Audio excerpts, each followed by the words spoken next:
Hi, everyone. Judge Andrew Napolitano here for Judging Freedom.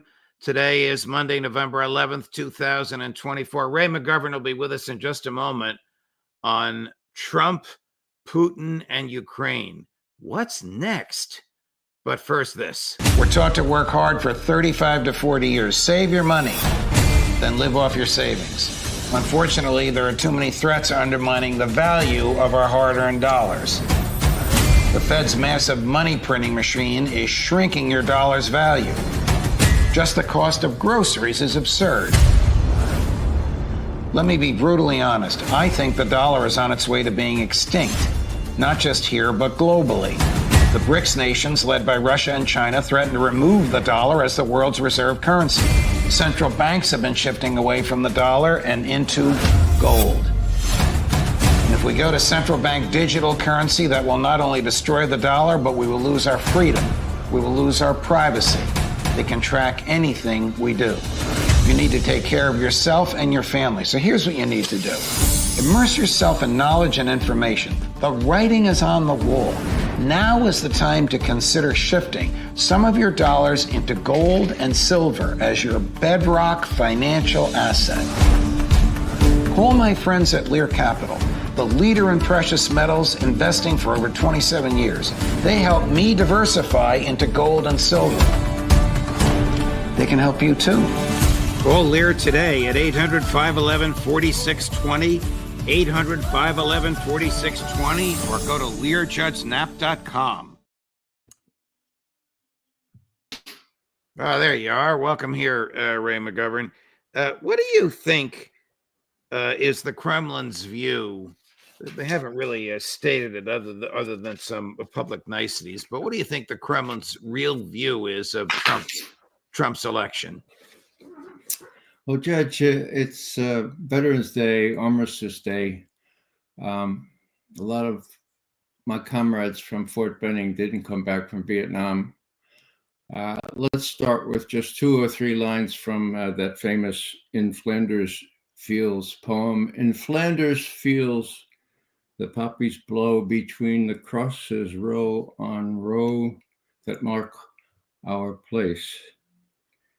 And in the sky, the larks still bravely fly, singing, scarce heard among the guns below. Judge, as you remember, that was the war to end all wars. Right. Here we are today thinking about trying to end 2 wars, one in Ukraine and one in West Asia. I would just say one more thing, and that is that today is also the 20th anniversary of the assassination, and I repeat, the assassination of Yasser Arafat. Right. Swiss physicians who looked into how he was poisoned identified a slow-moving or slow-acting polonium. He was killed by the Israeli Mossad. So 20 years ago, we had some hope of a breakthrough. No more, so things are looking pretty bleak. I'm sorry to start out on this note, but it's a sorrowful occasion. Well, I know this comes from your heart. You needn't apologize for it. But to the latest news, I mean, what do you think the Kremlin truly thinks about Trump's election? And I'll broaden the question. Does U.S. intelligence know what the Kremlin thinks about Trump's election? The answer to the latter, I'm 90% sure, is no. My own view is for what it's worth. Over 50 years of watching Soviet leaders. Well, I don't have to analyze really. Putin said at Valdai on Thursday or Friday, depending on which time zone you're in, that he don't know. He doesn't know what Trump's going to do. Before, lots of Russian officials have said, he's unpredictable. And that's the one thing we look for in an American president is predictability. On the other hand, he's willing to talk. There is some indication that he's willing to listen even. And if his proposals on Ukraine make any sense, well, that's a very different they don't say kettle of fish, was a very different attitude than we have encountered on the Biden Harris administration. So they don't know, but they're open. Putin makes the point that he's open to talks. It's just that no more of this American exceptionalism or indispensability. The lay of the land has changed, and his speech at Valdai, which we could get into later, makes that very, very simple. Look, the world has changed. We're riding high. We have Valdai and the majority of the world's population behind us. This time, you really have to listen to us and not go back to what you think you can do because you are indispensable or exceptional. One of the reasons they have the majority of the world's population behind them is because of the United States believing it's indispensable and manifesting that indispensability by, I'm going to use Trump's phrase, the forever wars. Well, it's true. We had the upper hand, We had it since World War II. Then we had it when the Soviet Union imploded. Okay, and then the attitude was, well, the Russians can't hurt us. They can't stop us. That was explicitly what General Wesley Clark was told by Paul Wolfowitz after the first Gulf War, February 1991. Look, the big lesson we learned from the first Gulf War is the Russians can't stop us. Okay, now the Russians stopped us. Where did they stop us first? In Syria. All right. When Putin sidled up to Obama in 2015 and said, look, we're not going to let you overthrow Bashar al-Assad's government. We're sending aircraft. We're sending all kinds of troops there. We'd like to do this peacefully. And indeed, they worked out an agreement, a ceasefire agreement in Syria, which was within 6 days violated by the U.S. Air Force. So anyhow, what I'm saying here is that there was a modicum of trust. Let me go back just 11 years. I was writing about this yesterday. 11 years ago, when there was an attack outside Damascus with nerve gas. Okay, that was a red line set a year before by Hillary Clinton. Okay, once there's a sarin, once there's a chemical attack by the Syrians, it turned out to be a false flag, folks. But hear me out. That was the tripwire, and Obama admits, all of his advisors said, now you have to do an overt war. You have to send those tomahawks into Syria. You got to do it, okay? Now, coincidentally or providentially, he was on his way up to St. Petersburg for some kind of G7, G8 summit, G8 in those days. And Putin took him aside and said, look, you don't have to go to war.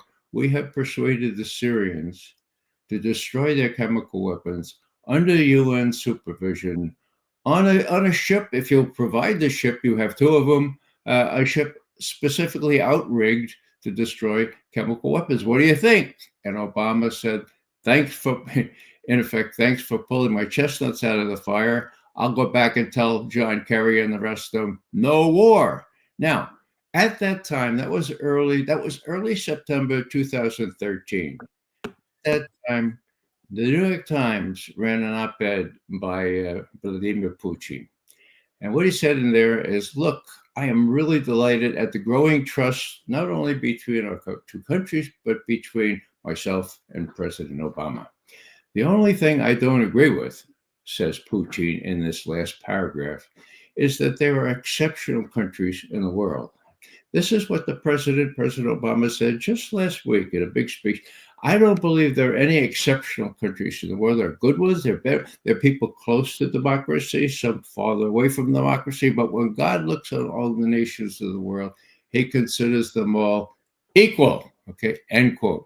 Well, that's what he was trying to sell Obama at the time. Right. Obama kind of listened, but then he listened to the Victoria Nulands of this world. And 6 months later, boom, from the apogee to the perigee, the relationship between the two countries went down when Nuland and her crowd staged a coup in Kiev and put in a bunch of folks that they could manage and they could persuade to join NATO. I want to get back to Trump, Ray. Sure. Mm-hmm. Trump's people claim that he and Putin have spoken. They claim that Trump told him not to accelerate the war. According to Larry Johnson, the war has been substantially accelerated in the past 48 hours. And according to Dmitry Peskov, Trump and Putin have not spoken. What do you think?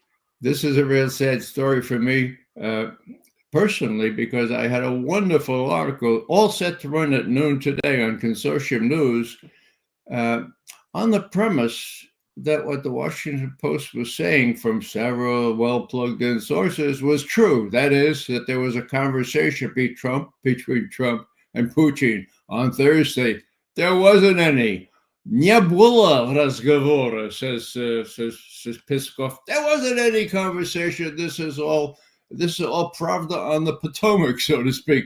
This is crazy. This shows the level to which the Western press, even some mildly respected periodicals or newspapers, have fallen. So, yeah, this wonderful article I had comparing things now to earlier on has fallen through the cracks because, oh my God, I should have known better. Well, I trusted the Washington Post. This also shows how your former employer and colleagues want us to think, because we know if it came out of the Washington Post, who planted it there. Right? That's right. And the headline said that Trump warned the war on the Russians not to escalate in Ukraine. Well, maybe, I don't know what, they play games all the time. This is smoke and mirrors. And I fell for it because when, it made sense in a certain sense.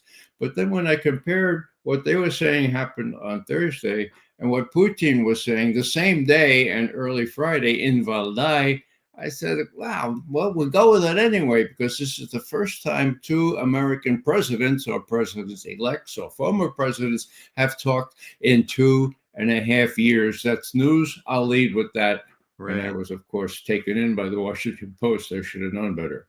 Right. I'm sort of surprised, Ray, at your answer that you don't think American intel is aware of Putin's thinking. Maybe I'm giving them more credit than they deserve. If Mossad and FSB know what's going on in the White House, doesn't CIA know what's going on in the Kremlin? Judge, I'm sorry to break this news to you, but we've had precious few spies with that kind of access.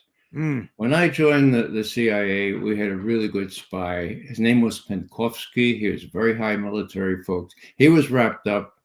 There were a couple others since, but it was a fable. It was a tall story that John Brennan spun during Russiagate, that he had a real wonderful Kremlin source. Now, that source ended up on a nice house in New Jersey. No one ever bothered him. No one ever asked, were you really the source? In other words, we don't have good insight into what the Kremlin is thinking. How about electronic spying?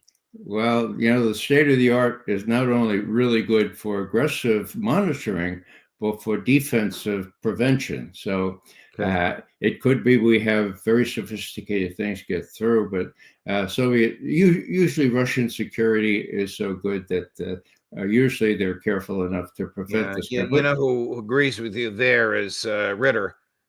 Scott says that the Russians have the best defensive digital mechanisms in the world, even better than the Israelis. Do you think that American intel is aware of how European elites, the EU and NATO, have privately reacted to Trump's election? Do you have any finger on those pulses?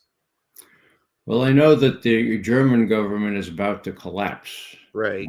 That has several reasons, but Biden and Harris are first and foremost among those reasons.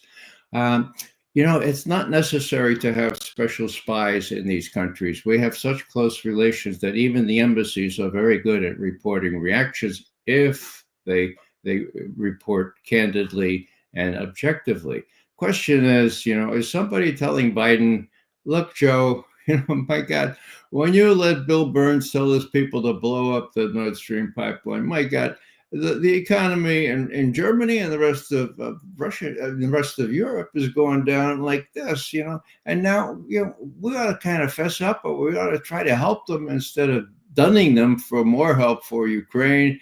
the fact that we're not giving anymore, or your successor is not going to give much more. It's a sorry story. Figure out a way to make it less bad, Joe. Are they going to tell them that? I don't think so. Do you think that the new German government, or do you think the German people recognize that the reason they're burning dirty coal this winter, this coming winter, and did last winter, is because of Joe Biden? No. And that's the sad story.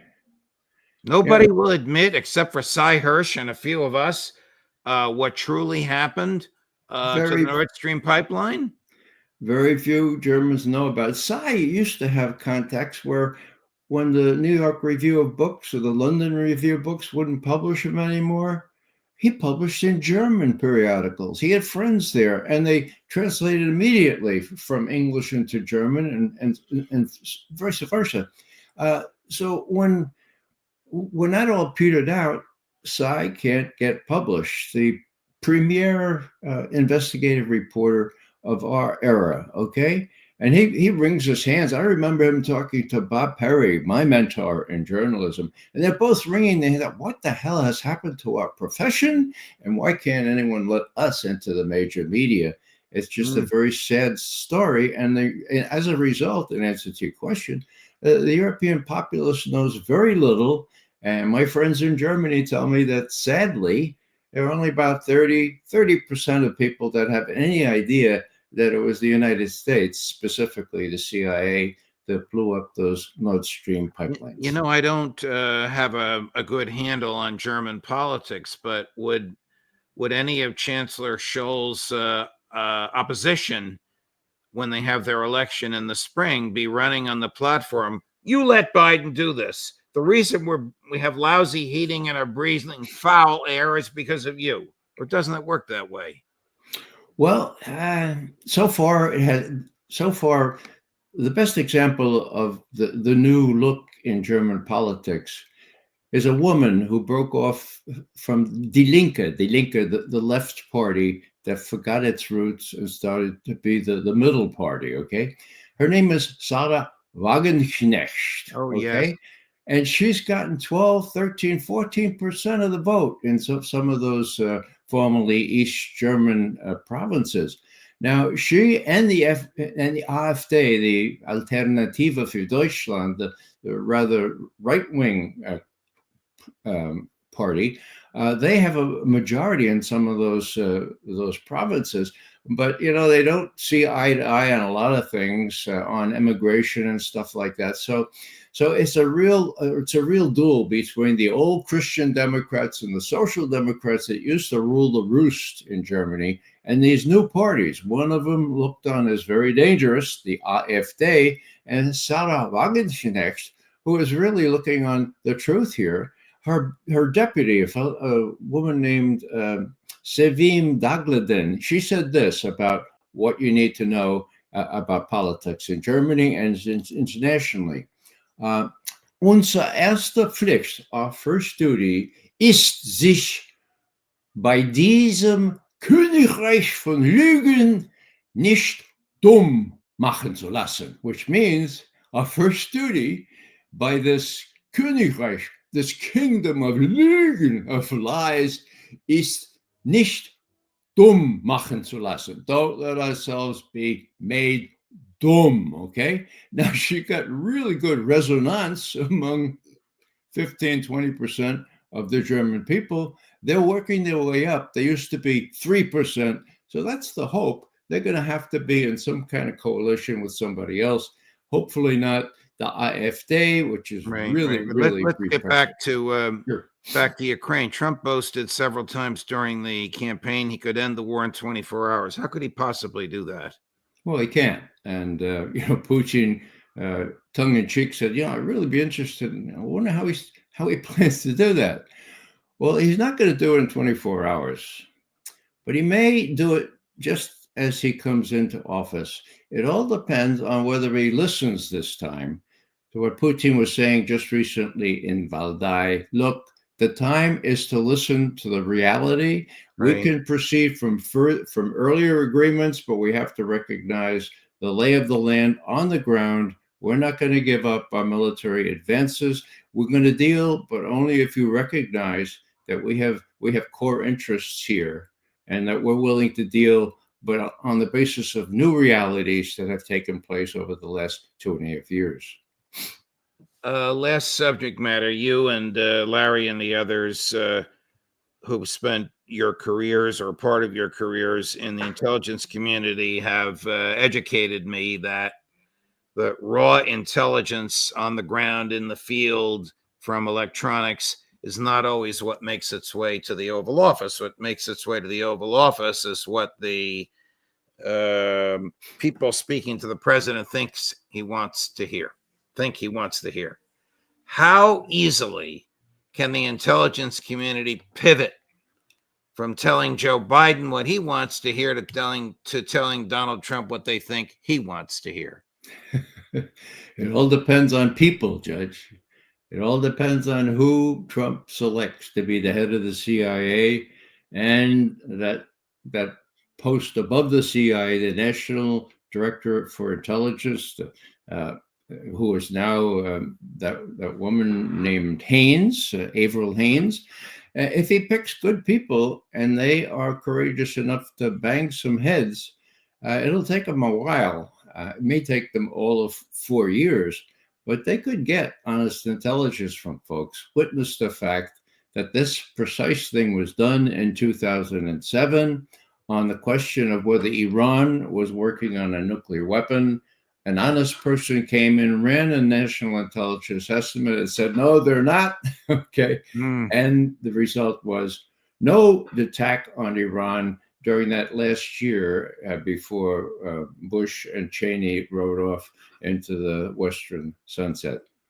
So the gatherers of intel will be the same professionals, and the reporters of it will be political hacks. Well, the gatherers, just report what they can gather. Okay, now the electronic stuff can be very good. The satellite stuff is the best there is. Okay, now how that's interpreted makes all the difference. If you go back to Iraq, weapons of mass destruction in Iraq, Scott Ritter knew there weren't any. No one would listen to him. Now, what happened? The imagery analysis had been ceded from the CIA to the Pentagon, to the Pentagon. And who was appointed to supervise the analysis of information on weapons of mass destruction? A fellow named General James Clapper. And what does Clapper admit in his memoir? He says, well, Dick Cheney and others were leaning so hard on us to find weapons of mass destruction in Iraq that we came up with 171 suspect places. But I have to admit, says Clapper, that I too was guilty of actually finding things that weren't really there. A direct quote from his book. Okay, we found things that weren't really there. Oh, isn't that great? Okay, when you have the Pentagon running the imagery analysis, you can find things that aren't really there if you want to make a war. Well, we both remember how he lied under oath and on national television, the same James Clapper, so none of this is surprising. When Senator Ron Wyden asked him if the government was spying on tens or even hundreds of millions of people, he answered no. Now, Wyden knew he had lied because he had answered yes when Wyden asked him the same question in the SCIF, in the secure facility, the contents of which can't be revealed. That's the way the government operated then. I suspect that's the way it'll continue to operate. Ray, a pleasure, my dear friend. We look forward to seeing you with Larry at the end of the week. Thanks, Judge. Sure. All the best. And the aforementioned Larry is Larry Johnson, coming up at 11 o'clock this morning, at 4 this afternoon, Scott Ritter, and at 5 this afternoon or evening, Professor Jeffrey Sachs, Judge Napolitano for Judging Freedom.